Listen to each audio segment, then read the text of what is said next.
Hi guys, welcome to vlog with Mahi home. இன்னைக்கு நாம ஒரு தேங்காய் சட்னி, அதாவது எங்க ஊர் ஸ்டைல்ல கன்னியாகுமரி ஸ்டைல்ல தேங்காய் சட்னி எப்படி பண்ணலாம்னு தான் காமிக்க போறேன்.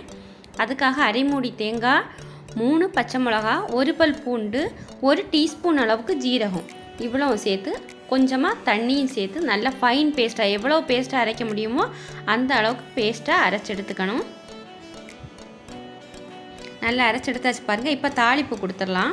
இதுக்காக ஸ்டவ் பற்ற வச்சுட்டு ஒரு கடாயில் நான் தேங்காய் எண்ணெய் தான் இதுக்கு நல்லா இருக்கும். தேங்காய் எண்ணெய் சேர்த்துட்டு இந்த எண்ணெய் சூடானதுமே கடுகு போட்டுக்கலாம். அதுக்கப்புறம் சின்ன வெங்காயம் ஒரு 3 சின்ன வெங்காயம் இதே மாதிரி சின்னதாக கட் பண்ணி எடுத்துருக்கேன். இதெல்லாமே லோ ஃப்ளேமில் வச்சு தான் பண்ணணும். கண்டிப்பாக லோ ஃப்ளேமில் வச்சா தான் இந்த சட்னி நல்லா இருக்கும். கறிவேப்பிலை, காஞ்ச வத்தல் இவ்வளோ போட்டு கோல்டன் கலர் ஆகிற வரைக்கும் நாம் நல்லா செவக்க வறுத்தெடுத்துக்கணும். லோ ஃப்ளேமில் வச்சு எடுக்கும்போது இந்த இதில் வரும். இப்போது நம்ம அரைச்ச தேங்காய் சட்னியை அதில் சேர்த்துக்கலாம். சேர்த்துட்டு தேவையான அளவு கொஞ்சமாக தண்ணி சேர்த்துக்கிட்டு உப்பும் சேர்த்து நல்லா மிக்ஸ் பண்ணிக்கணும். மிக்ஸ் பண்ணிவிட்டு உடனே ஸ்டவ் ஆஃப் பண்ணிடணும். சட்னி கொதிக்கக்கூடாது. கொதிச்சா நல்லா இருக்காது.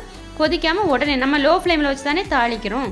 உடனே நம்ம ஸ்டவ் ஆஃப் பண்ணால் போதும். அவ்வளோதான். வீடியோ பிடிச்சிருந்துச்சுன்னா லைக் பண்ணுங்கள், ஷேர் பண்ணுங்கள். தேங்க்யூ.